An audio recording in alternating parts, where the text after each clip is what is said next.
Hi guys, good morning. I'm going to attempt to go through our new standards for this week, just like I would do if I was in the classroom. As you can see in the purple here, this standard has a lot of words, probably too many words to even put on an anchor chart, but I always put it on there, so I put it on there. We're going to read through this standard and we're going to dissect what that means on the grid below. Okay, so the standard, this is G1. I'm going to do a second video for G2 because if I put the words for it on there too, there wouldn't be any room for anything else. So it says, use a pair of perpendicular number lines. So that's the first word that we kind of need to dive into here, perpendicular. Perpendicular means that those two lines come together and form a 90-degree angle. So if you can see here, we have this line.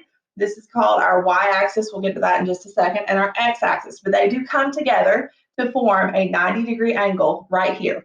Okay, so that's the first word we need to know. These are called axes. So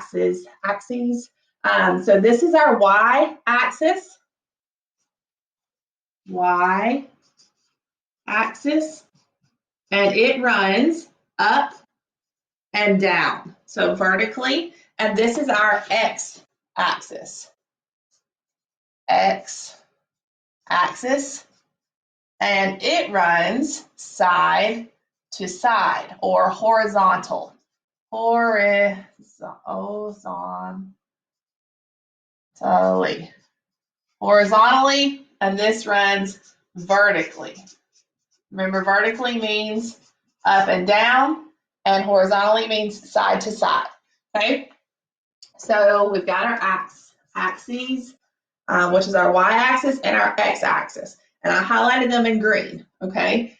To define a coordinate system. Well, all of this, when we get through with all these parts, that's a coordinate system, okay? Let's see, with the intersection of the lines at the origin, arranged to coincide with the 0 on each line. So this point right here, this is called the origin. And the coordinates for the origin, which we're going to talk about coordinates more in just a minute, this is 0, 0. And essentially it's 0, 0 because I started this corner right here is where I always start. I go 0 spaces to the right, and I go 0 spaces up. Okay, so 0 and 0. So that identifies this point on the coordinate grid as the origin. Its coordinates are 0, 0. All right, arranged to coincide, let's see. And a given point on the plane located by an ordered pair of numbers called its coordinates. Okay, so let's kind of address that right now. So if I have this star here on our coordinate grid. Now, the coordinate grid usually has labels, so let me add some labels.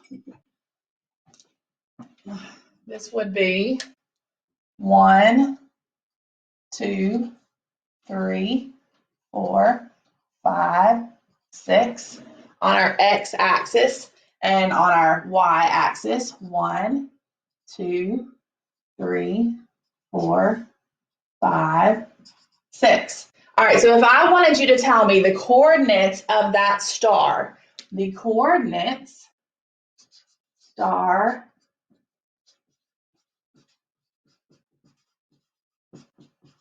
the star coordinates would be written in a set of parentheses with a comma in the middle.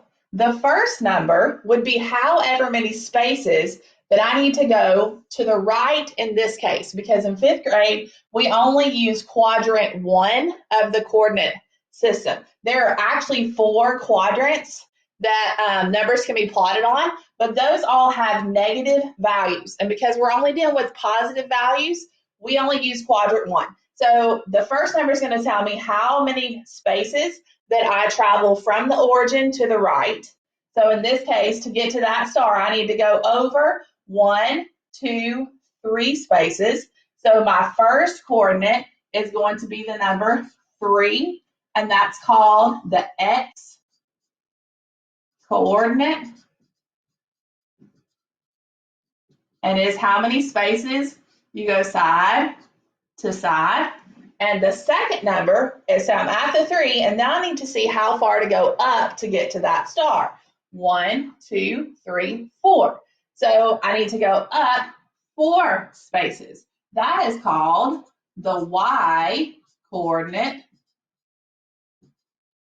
And it tells you how many spaces to go up or down. In the cases of 5th grade math, we're only talking about how many spaces to the right and how many spaces up.